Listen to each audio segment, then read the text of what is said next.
Okay, so these are all Dellorto SHA carburetors, commonly fitted to classic mopeds of the 1970s, 80s and 90s, especially if it had a Italian-made engine like a Marini Franco or Minarelli engine. Also fitted to the Thomas A35 from 1990 onwards, and also the BSA and MVT Easy Rider mopeds of the 1970s, which had an Italian-made engine. These are all genuine Dellorto ones, made in Italy, except that one was made in Spain. But other than that, same manufacturer. Two main types. This one has a cable operated choke, this one has a lever operated choke. The cable ones, you can vary the amount of choke that you give the engine. With the lever mounted ones, it's either on or off, so you set it like that, and then when you give the throttle a full twist, it trips that lever and then the choke is off. There's a few different sizes. Smallest I think is a 14.9, which is what I've got here. This inlet port here is smaller than on this one here, which is a 14.12. Quite common on like kids scramblers, that kind of thing, your Mali Goodies, MC52 Super Toms and Italjets. You also notice there's a couple of different styles of choke lever, and some slight variations as well. This is a 1412M. It's got this brass port on the side of it, whereas this is a 1412L and it's blanked off. This one here is a bit weird. It's got a throttle control directly on it. I think that's off a piece of garden machinery like a rotavator. But other than that, how you adjust them, they're all identical. You've got a idle control screw here, which essentially just moves the slide up and down slightly by acting upon like there's a little ramp inside the slide. And so you wind it out, the slide drops, wind it in, slide goes up, increasing your idle speed. The fuel enters the carb here.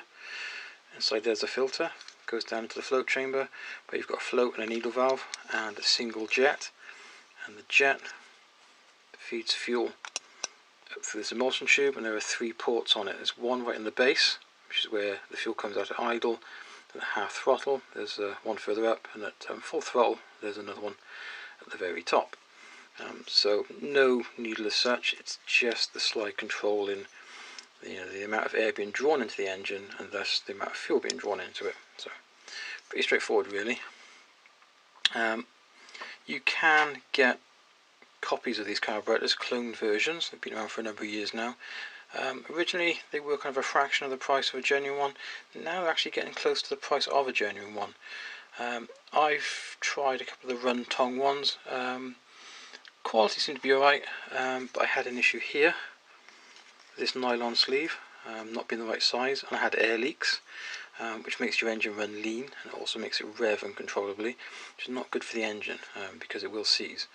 I also had issues with the jets not having the size stamped on them, and you should never run an engine with a jet with an unknown size. So I always take them out and fit the correct jet. Genuine Dellorto jets will fit it, as will the carb kits. Personally though, I stick with the genuine Dellorto carbs from now on. Mainly it's a quality issue. I've found they've already started to copy the clone carbs, so you look, second, third generation of copies, and the castings aren't very good. So now that the prices have gone up on them, it's not really worth buying if you can get a genuine Dellorto one for not much more. There you go. Hopefully this has been useful to you, and thanks for watching, and I'll see you all again soon.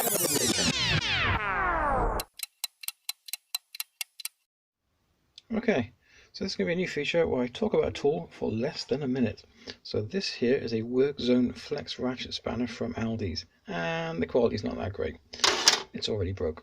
This, however, is a Halfords Advanced Flex Ratchet Spanner, which a good friend of mine gave me. And what I like about this is it's actually got the direction of the ratchet marked on either side, so you can't get it wrong.